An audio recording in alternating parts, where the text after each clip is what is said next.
여러분, 안녕하세요. 저는 닥형TV의 수지예요. 오늘은 제조업계에서 정말 핫한 키워드, 바로 다크팩토리에 대해 이야기해 보겠습니다. 빛을 꺼도 돌아가는 공장, 사람이 아예 없는 완전 자동화. 이게 과연 실제로 존재하는지, 그리고 왜 지금 이게 화두가 되는지 7분 동안 차근차근 정리해 드릴게요. 다크팩토리란 무엇인가? 먼저 개념부터 짚고 갈게요. 다크팩토리란 말 그대로 불을 꺼도 문제없이 돌아갈 수 있는 공장, 즉 사람이 거의 혹은 전혀 없는 완전 자동화 공장을 뜻합니다.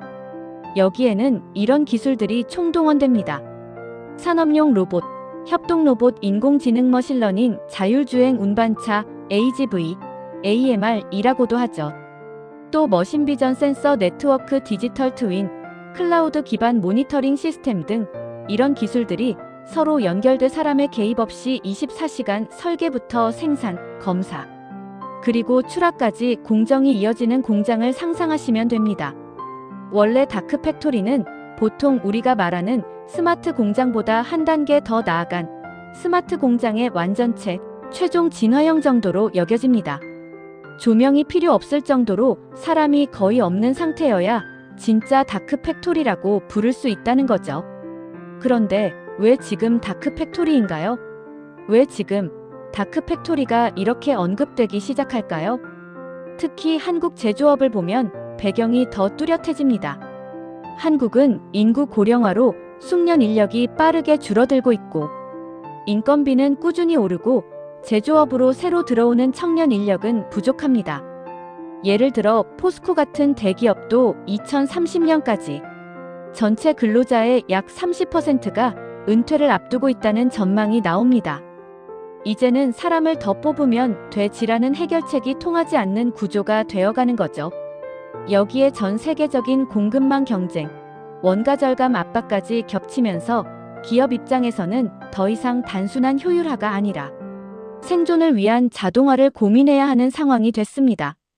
4차 산업혁명에서는 데이터를 수집 분석해서 더 똑똑하게 의사결정하는 데 초점이 있었다면, 이제 다가오는 5차 산업혁명 또는 그 이후의 흐름에서는 AI가 실제로 생각하고 판단하고 물리적으로 움직이며 실행하는 단계, 그 상징적인 모델이 바로 다크팩토리라고 볼 수 있습니다. 그래서 요즘 다크팩토리는 단순한 미래 상상이 아니라 이 속도로 가다가는 언젠가 반드시 고민해야 할 현실적인 옵션으로 진지하게 논의되고 있습니다. 그렇다면 궁금한 점, 정말 그런 공장이 지금 존재하느냐? 이거죠. 완전히 100% 다크한 공장을 공장 전체 단위로 운영하는 사례는 아직 드뭅니다. 하지만 부분적으로는 이미 이런 공장들이 세계 곳곳에 있습니다. 대표적인 사례들을 몇 개만 짚어볼게요. 일본의 화나기란 로봇 제조 회사는 산업용 로봇 제조 유명한 회사인데요. 이 회사는 로봇이 로봇을 만드는 공장을 운용합니다. 유명한 사례로 최대 30일 동안 무인으로 가동되는 라인이 소개된 적이 있습니다. 이 기간 동안은 대부분의 공정이 로봇과 자동화 설비로만 이루어지죠. 또 다른 사례는 중국 샤오미의 스마트폰 제조 공장이에요. 일부 라인에서 연간 1000만 대 수준의 스마트폰을 제조하는데 거의 무인 공장에 가깝게 생산하고 있습니다. 부품 투입, 조립, 검사, 포장까지 많은 공정을 자동화 설비와 로봇이 담당합니다. 또 다른 사례는 중국의 줌라이언 건설기계 공장이에요. 굴착기를 6분의 1대꼴로 생산하고 동시에 100개 이상의 모델을 대응할 수 있는 유연 생산 시스템을 갖추고 있습니다. 80% 이상의 공정에 AI와 로봇이 투입되어 있을 정도로 고도화돼 있죠. 더 많은 사례가 있지만 하나만 더 소개하면 대만의 폭스콘 공장도 다크팩토리에 가까워요. 원래 아이폰 생산으로 유명한 세계 최대 전자제품 위탁 생산 기업인데요. 공장 전체에 대해 자동화 전략을 추진 중이고, 일부 라인은 실제로 조명을 거의 사용하지 않는 사실상의 다크라인으로 운영하고 있습니다. 이 사례들을 보면 대부분 공장의 특정 부분 공정이 다크팩토리 수준에 근접한 공정이란 것을 볼 수 있어요. 전체 공장 모두가 완전히 다크 팩토리인 곳은 아직은 전 세계 어디에도 없어 보입니다. 다만 중요한 점은 설비 고장, 긴급 상황 대응, 프로세스 개선, R&D, 품질 관리 등을 위해, 즉 유지 보수나 관리 엔지니어를 위해 사람 인력은 여전히 필요하다는 겁니다. 정리하자면 완전한 의미의 다크 팩토리는 아직 실험 단계에 가깝지만 부분 다크 팩토리, 다크라인은 이미 세계 여러 곳에서 시도되고 있다 볼 수 있습니다. 그렇다면 기업들은 왜 이렇게까지 다크 팩토리를 지향하나요? 대표적인 이점은 교대 근무, 휴가, 야간 근로 문제에서 비교적 자유롭고 동일 설비 기준으로 생산량을 극대화할 수 있다는 점이 있습니다. 또 에너지 인건비 절감, 게다가 균일한 품질과 생산성 향상을 얻을 수 있어요. 로봇과 자동화 설비는 피로감이나 컨디션 변화 없이 일정한 품질과 속도로 작업합니다. 또 공정 데이터가 체계적으로 쌓이기 때문에 품질 관리와 공정 최적화에도 유리합니다. 또 다른 점은 현장의 안전 문제인데요. 고열에 노출되는 현상, 유해 화학물질, 중량물 취급 등 위험 환경에 사람을 투입하지 않아도 되기 때문에 산업재해를 크게 줄일 수 있습니다. 하지만 장점만 있는 건 아닙니다. 고가의 로봇, 설비, 소프트웨어, IT 인프라 구축 비용이 필요합니다. 기존 공장을 완전히 갈아엎어야 하는 경우도 많죠. 또 자동화 수준이 높아질수록 설비를 유지 보수할 수 있는 고급 인력이 더 필요합니다. 사람이 줄어드는 대신 더 고급 인력 의존도가 커진다는 역설이 생깁니다. 보안 사이버 리스크도 문제예요. 공장이 네트워크화 클라우드화 될수록 해킹 랜섬웨어 등 사이버 공격에 취약해질 수 있습니다. 제조 라인이 멈추면 피해 규모가 어마어마하죠.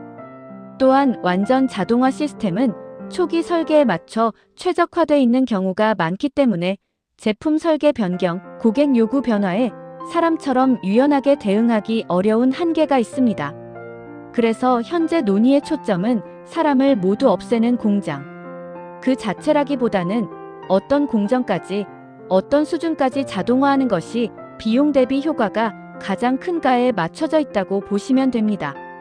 이제 마지막으로 다크 팩토리가 앞으로 어떤 의미를 갖게 될지 정리해 볼게요. 우선 다크 팩토리는 기존 스마트 공장을 완전히 대체하는 개념이라기보다 가장 고도화된 형태의 스마트 공장, 일종의 이상향, 목표 지점에 가깝습니다. 지금은 주로 일부 공정, 일부 라인에서 다크 팩토리 콘셉트가 시범적으로 적용되고 있고 AI 로봇, 디지털 트윈, 산업용 오지, 클라우드, 엣지 컴퓨팅 등 관련 기술이 발전할수록 적용 범위는 점차 전체 공장, 여러 공장, 심지어 글로벌 공급망까지 단계적으로 넓어질 가능성이 큽니다. 하지만 중요한 포인트는 이겁니다. 다크 팩토리는 최종 종착점이라기보다 디지털 전환과 자동화 과정에서 각 기업이 자기 상황에 맞게 선택하고 조정해야 할 하나의 방향이라는 것. 즉, 어떤 회사는 인력 부족 때문에 다크 팩토리 수준의 무인화가 꼭 필요할 수 있고, 어떤 회사는 고객 맞춤형 생산이 중요해서 사람 중심의 유연한 공장이 더 효율적일 수도 있습니다. 결국 핵심은 사람을 다 없애는 공장이 아니라 사람과 기계, AI의 역할을 어떻게 새롭게 나눌 것인지, 어떤 업무를 자동화하고 어떤 영역에서 인간의 창의성과 경험을 극대화할 것인지에 대한 일종의 전략적 선택이라고 볼 수 있습니다. 오늘은 이렇게 다크 팩토리의 개념, 등장, 배경, 실제 사례, 그리고 장단점과 앞으로의 의미까지 함께 살펴봤습니다. 여러분은 어떻게 생각하시나요? 우리가 꿈꾸는 미래 공장은 사람이 없는 공장일까요? 아니면 사람과 로봇이 함께 일하는 공장일까요? 여러분의 생각을 댓글로 자유롭게 남겨주세요. 영상이 도움이 되셨다면 구독과 좋아요, 알림 설정까지 부탁드립니다. 시청해주셔서 감사합니다. 다음 영상에서 뵐게요.